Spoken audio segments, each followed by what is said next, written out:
baka mamaya tarayan lang ako ni Tita Silvana. Hindi naman siguro.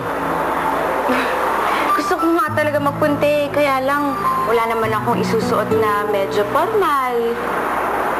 Bakit di ka muna pumili dito? Ako nang bahal magbayad.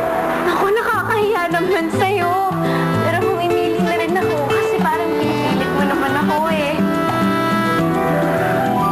Ruby, okay ka lang ba dyan? Hector, okay ba? Bagay ba sa akin? Bagay na bagay. Talaga? Ruby, parang hindi yata appropriate yung suot mo dun sa pupuntahan natin yung okasyon. Magsusukat na ako ng ibang damit.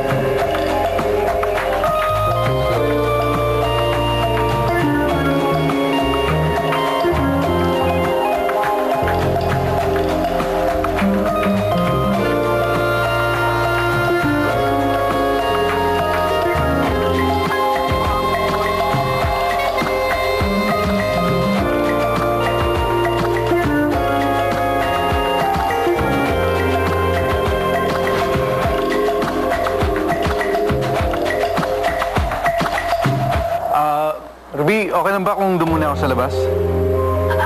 Hector, sandali lang. Pwede bang paki-zipper naman yung likod ko?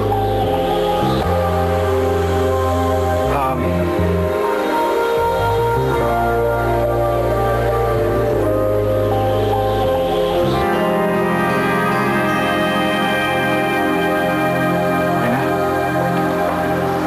Thank you. Sa labas muna ako.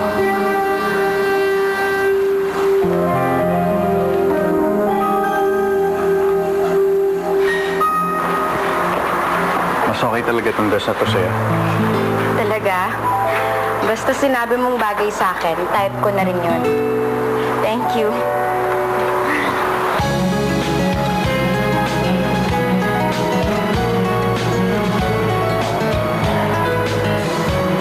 Kailangan ko na sundin ka, Maribel.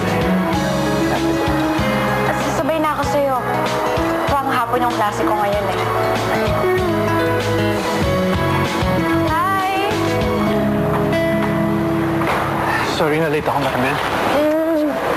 Okay lang. Hi, Ruby. Ano, kumusta? Napagod ka ba sa trabaho? Hindi. Napagod ako sa shopping. Shopping? Sinamahan ako ni Ruby na mag-shopping para sa mami at daddy mo. Diba anniversary nila? Wow! Kila mommy at daddy ba yan? Hindi.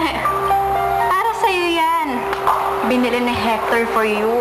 Ako pa nga yung pumili eh. Tignan mo. Ano to? Wow! Ang ganda! You don't have to buy me this. Ayaw mo? O sa akin na lang. Ano ka ba? Gusto ko. Siyempre gusto ko basta galing sa love ko.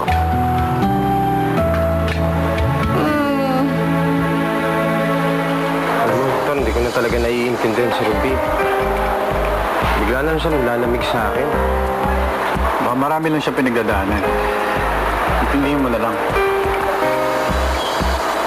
Alam mo, mabuti ka pa nga eh. Marami ka na itutulong sa kanya.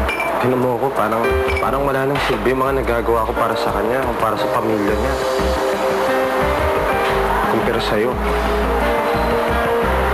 Baka naman kaya siya nawawala ng gana sa akin dahil wala na akong naibibigay sa kanya eh. Hindi naman siguro ganun klaseng tao si Ruby. Basta huwag kang bibigay sa kanya. Kailangan ka niya ngayon. Ay, nako, Loreto. Feel na feel ko na nako-conscious na talaga si Hector sa nararamdaman niya para sa akin, ano. Hindi kaya na masabi kay Maribel na nabilan niya ako ng regalo. Talaga? Ang bongga mo talaga, Ruby. So, anong susunod mong plano? Dapat mas matindi. Oo naman, ano. At saka, binilan niya kasi ng engagement ring tong si Maribel. Dapat maagaw ko yun, di ba? Dapat lang. O, sige na, sige na. Good night. Bye-bye. Galingan mo.